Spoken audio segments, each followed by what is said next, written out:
Iran के खिलाफ तबाही की नई स्क्रिप्ट लिखी जा चुकी है।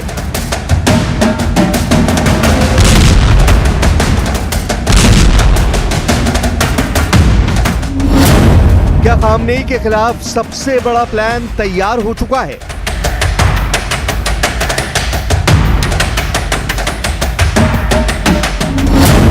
क्या इजराइल और अमेरिका फिर डबल अटैक होने वाला है?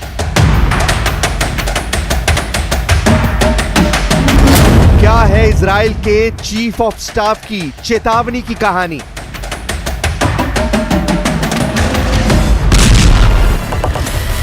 ईरान के आसमान में एक बार फिर कयामत की घड़ी का कांटा घूम रहा है। एक बार फिर इजराइल के गोला बारूद से ईरान का आसमान सुर्ख होने वाला है। एक बार फिर वो होने वाला है जिसका इशारा खुद अमेरिका के राष्ट्रपति डोनाल्ड ट्रंप कर चुके हैं, क्योंकि इजराइल और ईरान के बीच चली 12 दिन की भीषण जंग के महज कुछ ही दिनों बाद ईरान में एक नई तबाही का बबल क्रिएट हो रहा है, जो किसी भी वक्त एक बारूदी धमाके के साथ फट सकता है।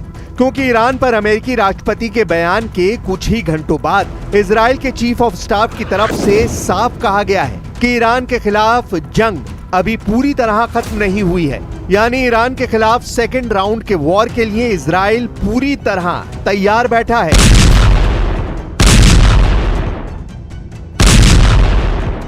לערוך לכך. מיום ליום חופש הפעולה שלנו מתרחב וחופש הפעולה של אויב מצטמצם. המערכה לא תמה. אומנם הגענו להישגים, אך עוד צפויים לנו ימים מאתגרים, ועלינו להישאר דרוכים ומלוכדים עד להשלמת המשימה. אני משוכנע שביחד אנחנו נסיים את המערכה כשידה של ישראל על העליונה. इजराइल के आर्मी चीफ याल जमीर का बयान एक नई लड़ाई की आहट है। ऐसा इसलिए क्योंकि उन्होंने सेना की वॉर रूम बैठक में कहा, हम ईरान के खिलाफ अभियान को खत्म नहीं मानते। जो कुछ जून में हुआ वो सिर्फ शुरुआत थी। उन्होंने साफ किया कि गजा में हमले जारी रहेंगे, लेकिन असली निशाना अब ईरान और उसके प्रॉक्सी नेटवर्क है। यह बयान ऐसे वक्त आया है जब हिजबुल्लाह, हूती और सीरियाई मोर्चों पर तनाव फिर से बढ़ रहा है। याल जमीर ने इस दौरान यह भी कहा कि गजा पट्टी में ऑपरेशन अब और जटिल लेकिन निर्णायक मोड़ पर पहुंच चुका है। साथ ही उन्होंने ये बात भी कबूल की कि इसकी इजराइल को भारी कीमत चुकानी पड़ रही है। लेकिन इजराइल के चीफ ऑफ स्टाफ ने यह भी कहा कि जब तक इजराइल अपने टारगेट पूरे नहीं करता तब तक ऑपरेशन जारी रहेगा। यही नहीं, उन्होंने बंधकों की वापसी और हमास के ठिकानों को जड़ से मिटाने की सौगंध भी दोहराई है।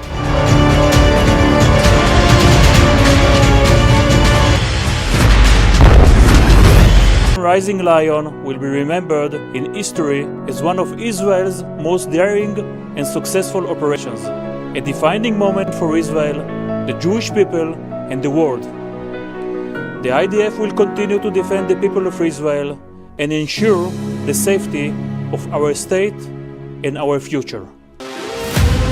और आइए अब ये समझते हैं कि आखिर याल जमीर का कद क्या है, जिन्होंने ईरान के खिलाफ एक नई जंग की आहट के संकेत दिए हैं। याल जमीर इजराइल रक्षा बलों के जनरल स्टाफ के प्रमुख हैं। उन्होंने इसी साल 5 मार्च को यह पदभार ग्रहण किया है। पहले वो इजराइल की डिफेंस मिनिस्ट्री में महानिदेशक के पद पर भी रह चुके हैं।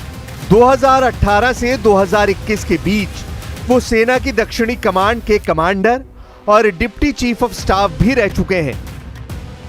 लेकिन यहां कहानी ईरान को नई चुनौतियों को लेकर है।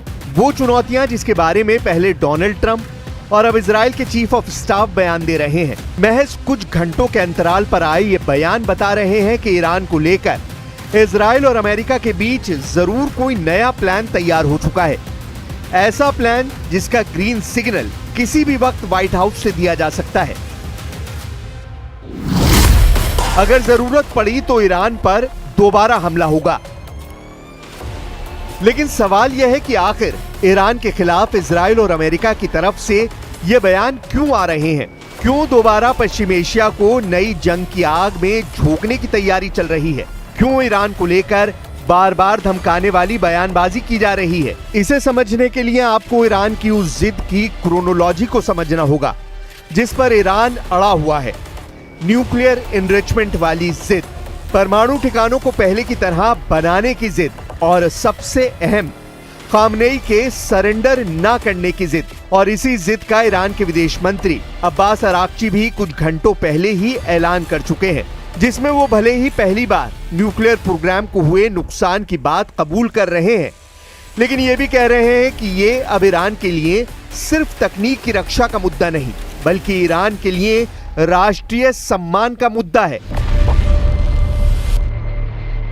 It is now stopped because yes, damages are serious and severe, but obviously we cannot give up our enrichment because it is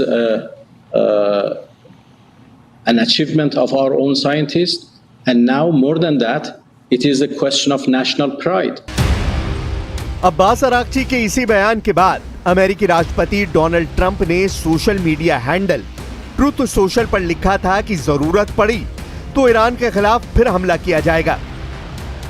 लेकिन ईरान ने भी साफ कर दिया है कि वो किसी भी कीमत पर दबाव में झुकने वाला नहीं है। उसने जिस दिशा में अपना कदम बढ़ा दिया है, उस दिशा से ईरान को कोई वापस नहीं ला सकता। यानी न्यूक्लियर एनरिचमेंट को लेकर ईरान हर तरह की चुनौती का सामना करने के लिए तैयार है।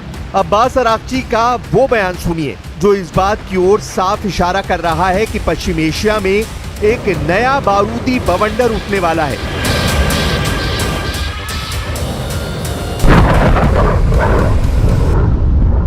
The technology is there. Our nuclear program, our enrichment program is not something imported from outside that can be destroyed by bombings. It is developed by ourselves. It is an achievement by ourselves. The technology is there. The scientists are there. You know, the people who have run these facilities are there. Buildings can be rebuilt. You know, facilities can be rebuilt. Machines can be, replaced because the technology is there. I think the recent attack proved that there is no military option for our nuclear program.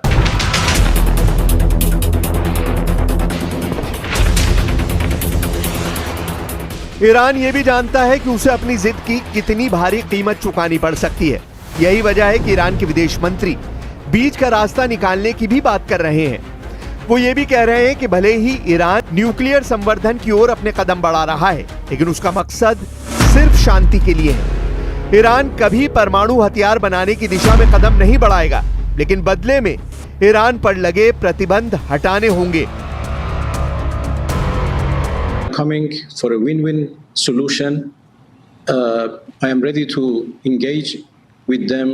I mean that we are ready to do any confidence-building measure needed to prove that Iran's nuclear program is peaceful and would remain peaceful forever, and Iran would never go for nuclear weapons, and in return, we expect them to lift their sanctions. This is a win-win game, and we are ready to engage in that. माना जा रहा है कि Israel और America की तरफ से Iran पर नए संभावित हमले को लेकर जो बयान दिया गया है, वो ये बताता है कि ईरान के लिए नई जंग पहले से ज्यादा चुनौतियों भरी हो सकती है, क्योंकि इसी बीच आई खबर ने ईरान के खिलाफ इजराइल की उस जंग से जुड़ी कुछ बेहद चौंकाने वाली खबरों का पर्दाफाश किया है, जिस जंग को 13 जून से 24 जून यानी उन 12 दिनों में लड़ा गया। खबर है कि जून में जिस तरह ईरान के टॉप IRGC कमांडरों को एक के बाद एक मारा गया, उसने दुनिया की खुफिया एजेंसियों को हिला दिया है। बताया जा रहा है कि इजराइल की सीक्रेट सर्विस मोसाद ने महीनों पहले ही डिजिटल ट्रैप सेट कर दिया था। एक फर्जी लीक प्लान किया गया, जिससे ईरानी अफसर गलत लोकेशन पर पहुंचे। उस समय ड्रोन पहले से तैनात थे।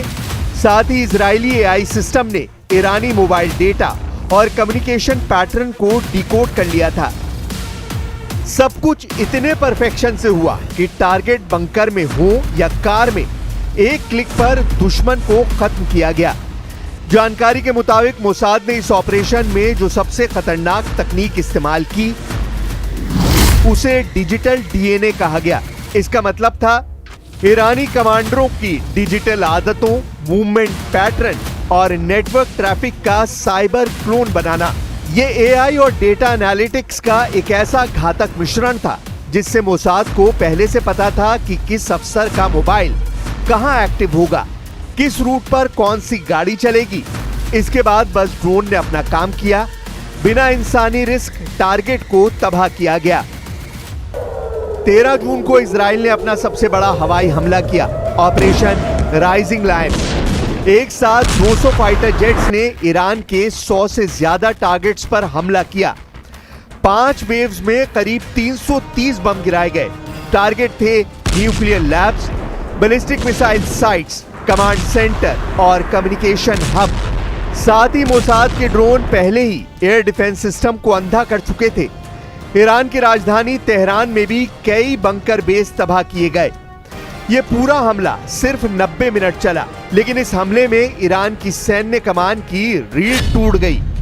इजराइल के हमले के जवाब में ईरान ने भी मिसाइल बराज और ड्रोन हमले किए, लेकिन ज्यादातर इंटरसेप्ट हो गए। आयरन डोम, डेविड स्लिंग और एरो 3 जैसे सिस्टम पहले से एक्टिव थे। साथ ही अमेरिकी और फ्रांसीसी फ्लीट ने रेड सी और फारस की खाड़ी में पूरा सपोर्ट दिया। ईरान की जवाबी क्षमता को मोसाद ने पहले ही कमजोर कर दिया था। उनकी कई लॉन्च साइट पहले ही तबाह हो चुकी थी। इसीलिए इजराइल के खिलाफ ईरान का हमला सिर्फ सिंबॉलिक बन गया। ईरान के खिलाफ इजराइल के इस खुफिया अभियान का सबसे अहम दावा IRGC कमांडर हुसैन सलामी से जुड़ा है, जिन्हें मोसाद ने अपने जाल में फंसाया। ईरान इंटरनेशनल का कहना है कि इजराइल ने सलामी के एक करीबी एजेंट के जरिए जानबूझकर एक योजनाबद्ध हमले की तारीख लीक की। यह तरीका काम कर गया और उनको एक पहले से तय जगह ले आया। इस जगह पर पहले ही इजरायली खुफिया एजेंसी ने सलामी की हत्या का प्लॉट तैयार कर रखा था। यहां आने पर उनके ऊपर हमला कर दिया गया। IRGC एरोस्पेस फोर्स के कमांडर अमीर अली हाजीजादे की मौत भी मोसाद के एक ऐसे प्लान के तहत हुई जिसे सुनकर ही पैरों तले से जमीन खिसक जाए। ईरान इंटरनेशनल की रिपोर्ट के अनुसार मोसाद ने हाजीजादे और उनके शीर्ष सहयोगियों को एक फर्जी बैठक में शामिल होने के लिए गुमराह किया। यह निमंत्रण एक बेहद विश्वसनीय फोन कॉल के जरिए दिया गया। यह फर्जी फोन कॉल इतना विश्वसनीय था कि वो बैठक में शामिल होने के लिए निकल पड़े और उनके यहां पहुंचते ही हमला कर दिया गया। इसी तरह अली शादमानी की हत्या के लिए भी उन तौर तरीकों का इस्तेमाल किया गया जिन्हें आर्टिफिशियल इंटेलिजेंस से प्लांट किया गया था। मोसाद शादमानी का DNA नमूना डिजिटल रूप से हासिल करने में सफल रही और उसने चेहरे की पहचान और आनुवांशिक प्रोफाइलिंग के लिए AI का इस्तेमाल किया। तेहरान के सुरक्षा कैमरा सिस्टम में डाले गए मैलवेयर ने शादमानी की एक एक एक्टिविटी पर नजर रखी और जाफरानिया जिले में उन्हें ड्रोन से मार गिराया गया। लेकिन खुफिया सूत्र और इजराइल के चीफ ऑफ स्टाफ का बयान बताता है कि इस बार ईरान के खिलाफ तैयारी पहले से बड़ी की गई है और अगर इस बार ईरान को अमेरिका और इजराइल के दोहरे हमलों का सामना करना पड़ा तो ये तय है कि ये जंग दुनिया के कई देशों को अपने लपेटे में ले सकती है। ऐसा इसलिए भी है क्योंकि पहले ही रूस और यूक्रेन के बीच भीषण जंग चल रही है, जबकि अमेरिका की मदद से कई फ्रंट पर इजराइल पहले ही जंग लड़ रहा है और जिन हिजबुल्ला, हमास और हूती विद्रोहियों के खिलाफ ये जंग इजराइल लड़ रहा है उन्हें ईरान का प्रत्यक्ष या परोक्ष समर्थन हासिल है। इसलिए ये तय है कि इस बार इजराइल खामनेई की सत्ता को कोई नया बारूदी सरप्राइज दे सकता है।